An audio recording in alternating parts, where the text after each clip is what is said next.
Alright guys, welcome back to AJ's Animal World. We're going to start off today with a little fun fact about tarantulas. Although they appear very hairy, they don't actually have hairs. That's specific to mammals. And I'm going to use this demonstration here to show you what their bristles do with contact to water. Now you can see the tarantula doesn't actually get wet. The water hits and beads off. It can't actually get soaked. Now I wasn't willing to try this, but I've seen people totally submerge their tarantulas before in water and they get encased in like an oxygen suit of bubbles. It's pretty bizarre. And we've had lots been going on around the tarantula room. I know I haven't made a video in months, but during the dormant season there just wasn't a lot going on. You can see the Brachypelma baimi has just recently molted and the colors are absolutely stunning. So she looks a lot more red just after a molt, but within a few weeks or a couple months she'll start to dull out into more of an orange. This is about 3 weeks after she molted, so she finally took these superworms. Got my phone firing off here. This is a nice close-up shot here. You can see those bristles just encasing her whole body. Right next door, she's got the Tilildocotyle Kallenbergi neighbor. And for some reason, these two spiders like to just sit outside their dens and face each other. You can see the sedum that we planted in this tank is doing exceptionally well. It's under an LED light. It's growing, it's producing these little flowers. And this is a clip of her just doing a little happy dance here. You can see the red on the opistosoma, or what people refer to as the abdomen.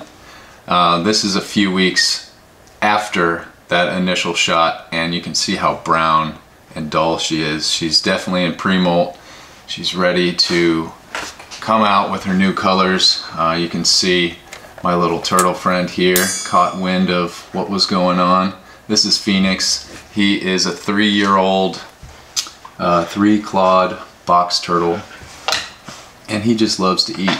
So anytime I'm messing with the spiders, he's like, hey, check me out, give me some food, I need some loving. Moving on, this is my Chelobrachys fimbriatus sling.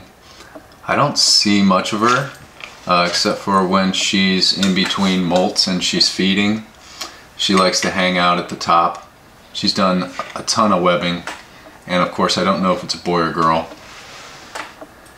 Just loves to eat and is always fun to watch, but we don't get a lot of good shots of her. Beautiful.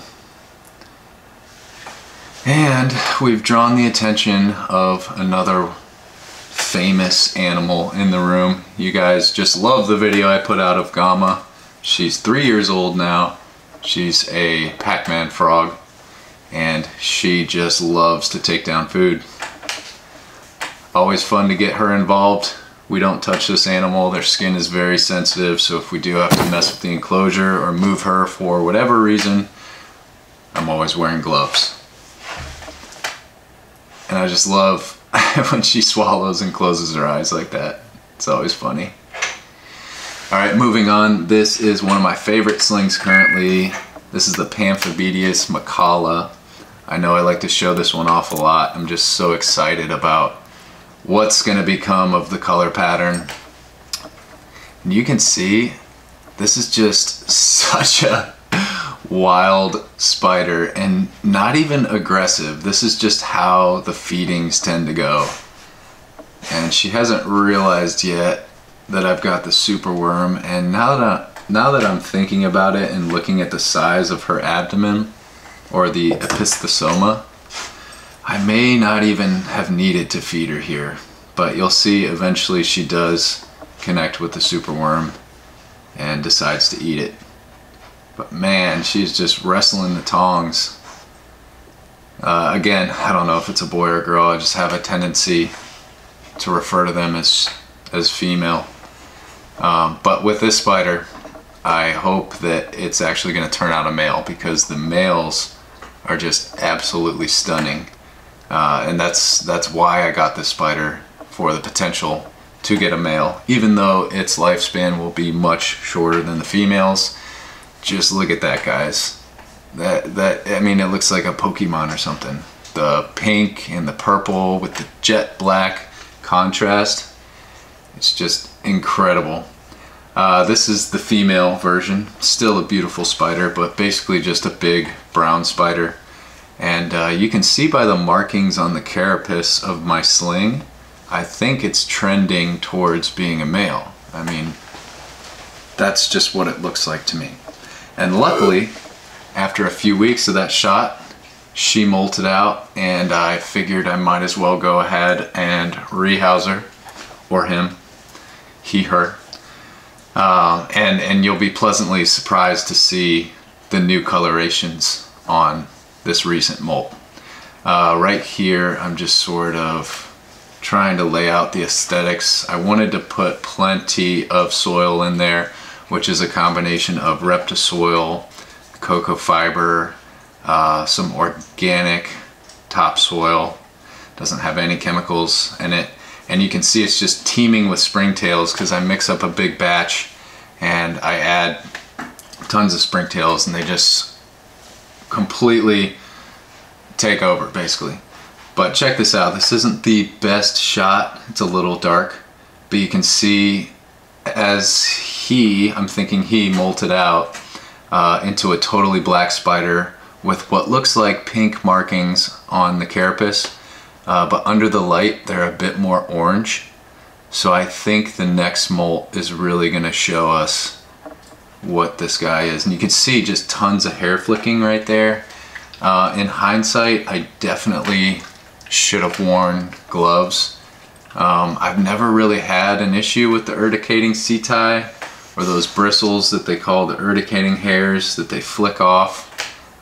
This is most New World species do this. Some don't flick them, but they are still on the opistosoma, like the avicularia. But my hands and inside my elbow areas were so itchy for like 2 days after this, so definitely should have taken more precaution.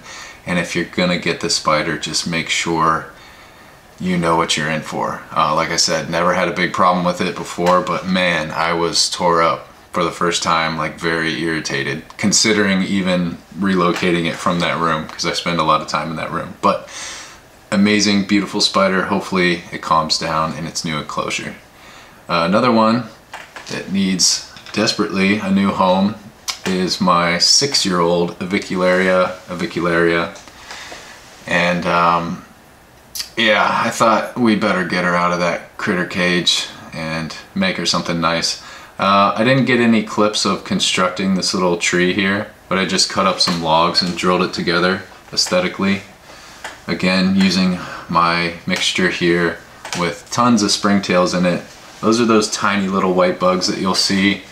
If you guys are wondering what those are, they're called springtails, and they'll just break down any tarantula poop or anything in the enclosure that's organic that would eventually lead to any mold or fungus issues. They'll actually eat the fungus and mold. So I've never had an issue with it other than in enclosures where I didn't put any springtails. So completely harmless to your spider tarantula. This one is a lot easier to rehouse. A pretty docile species. You can see she kind of knows the deal. Just basically had to coax her up the side and she rehoused herself. Really pretty simple. Now when you're using a paintbrush like this, you want to touch it to the surface that she's walking on and then slowly nudge it into her back legs there to just keep her going in the right direction. So tarantulas don't have great eyesight. They rely on the vibrations. So that's why I'm using a paintbrush, so it's not making a hard tapping on the glass. Just a comforting little brush to edge her along. Pretty docile, but this species specifically has a tendency to jump because they're arboreal, and also they can shoot out poop. So I've never seen her do either one of those things, but she can do it. But always been just a nice, happy spider for me. I'm reusing some of the moss in here, and I want to go ahead and reuse this